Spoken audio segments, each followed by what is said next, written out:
नमस्कार दोस्तों, ईश्वर सदैव आपका भला करे और आपकी झोलियाँ ईश्वर के आशीर्वाद से हमेशा भरी रहें। तो दोस्तों, आज बात करेंगे कि क्यों जो हमारे बड़े बूढ़े होते हैं, जो हमारे बुजुर्ग होते हैं, वो ये क्यों कहते हैं कि जब आप मंदिर से निकलिए या मंदिर में जब आप ईश्वर के दर्शन कर लीजिए तो थोड़ी देर आपको मंदिर में बैठ के आना चाहिए या उसके आंगन में थोड़ी देर बैठना चाहिए। यदि आंगन नहीं है तो थोड़ी देर आपको, चाहे आधा मिनट बैठे चाहे 1 मिनट बैठे, आप उसकी सीढ़ियों पे या मंदिर में थोड़ी देर बैठ के आना चाहिए। देखिए, इसका पीछे का रीज़न क्या है वो हम इस वीडियो में जानने का प्रयास करेंगे।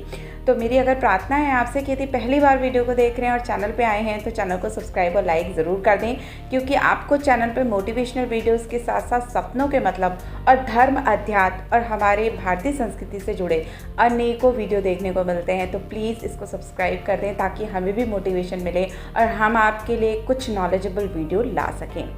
तो दोस्तों, आप सभी को पहले से ही पता है कि हमारे जो बड़े बुज़ुर्ग होते हैं वो कहते हैं कि थोड़ी देर मंदिर की सीढ़ियों पर बैठ के आओ, या मंदिर में जब भी दर्शन करके निकलो एकदम से तुरंत मत आओ, 2 मिनट के लिए 1 मिनट के लिए वहाँ बैठ के आना चाहिए। देखिए, इसके पीछे एक बड़ा रहस्य छुपा है, जो रहस्य एक संस्कृत के श्लोक में है और जिसे आजकल लोग बिल्कुल ही भूल चुके हैं। देखिए, श्लोक इस प्रकार है कि अनायासेन मरणम बिना दैन्येन जीवनम देहांत तव सन्निधयम देहि में परमेश्वरम। अब इस श्लोक का अर्थ हम 4 भागों में इसको बांट के करते हैं।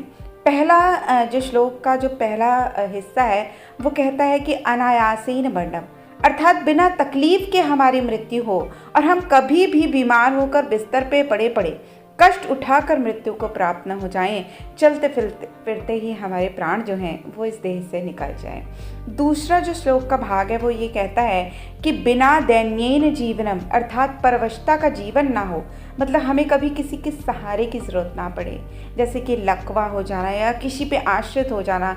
हे मेरे ईश्वर, हे मेरे परमेश्वर, कभी भी हम किसी दूसरे के आश्रित ना हो इस पूरे जीवन में। तीसरा जो शब्द है वो है देहांते तब सन्निधम, अर्थात जब भी मृत्यु हो तब भगवान के सम्मुख हो, भगवान के सामने हो। जैसे कि भीष्म पितामह की मृत्यु के समय स्वयं भगवान श्री कृष्ण उनके सम्मुख होकर खड़े हो गए थे और दर्शन करते हुए उनके प्राण निकले थे। और अंत की जो लाइन है वो ये है कि देहि में परमेश्वरम, हे परमेश्वर मुझे ऐसा वरदान दे।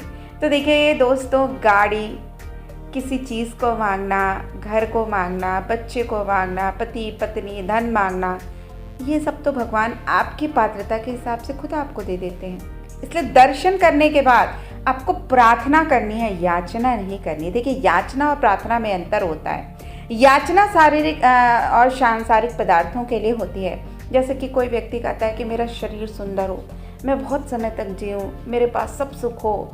इसके अलावा बहुत लोग कहते हैं कि मेरे पास सांसारिक पदार्थ हो, जैसे कि घर हो, व्यापार हो, नौकरी हो, पुत्र हो, पुत्री हो, सांसारिकता का सुख हो, धन हो।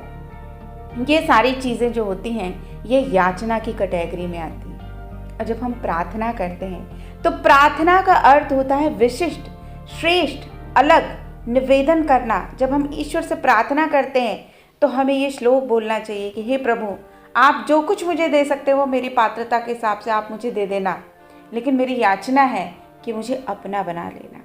और जब हम मंदिर में दर्शन करने जाते हैं ना, तो वहाँ हमें अपनी आंखें बिल्कुल नहीं बंद करनी है, वहाँ हमें खुली आंखों से भगवान को देखना है, उनको निहारना है। इसलिए कहा जाता है मंदिर दर्शन करने जा रहे हैं। वहाँ आपको आंखें बंद करके नहीं खड़े होना है, आंखें खोल कर खड़े होना है। भगवान के स्वरूप को, भगवान के चरणों को, भगवान के मुख को, भगवान के श्रृंगार को देखें, भर लें उस स्वरूप को अपने मन में। और जब आप दर्शन करके बाहर निकलें और जब वहाँ 2 मिनट के लिए आप बैठते, तब अपनी आंखें बंद करके भगवान के उस स्वरूप का ध्यान करें। कहते हैं कि यदि आपको वो स्वरूप ध्यान ना आए तो दोबारा फिर से दर्शन करके आएँ।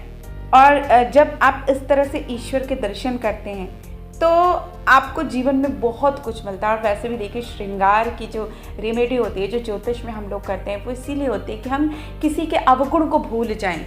सजाना, किसी चीज़ को सुंदर बनाने की जो भावना होती है, चाहे वो भक्त एक छोटी सी चीज़ से अपने भगवान को सजाना चाहता है, चाहे वो फूल से सजाए, चाहे चंदन से सजाए, वो उसकी भावना होती है। श्रृंगार अर्पण करना, आपने देखा होगा कि सुहाग के लिए, बहुत सारी चीज़ों के लिए लोग श्रृंगार अर्पित करते हैं।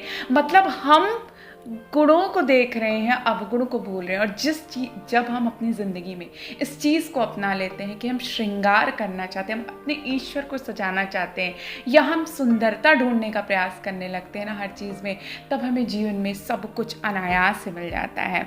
तो इस वीडियो को ज़्यादा से ज़्यादा हो सके तो लाइक करें और सब्सक्राइब करें, और अपने इष्ट मित्रों के भी साथ शेयर करें, ताकि ज़्यादा से ज़्यादा लोग इस चीज़ का ज्ञान ले सकें और इसका लाभ प्राप्त कर सकें। तो दोस्तों फिर मिलते हैं, तब तक के लिए नमस्कार।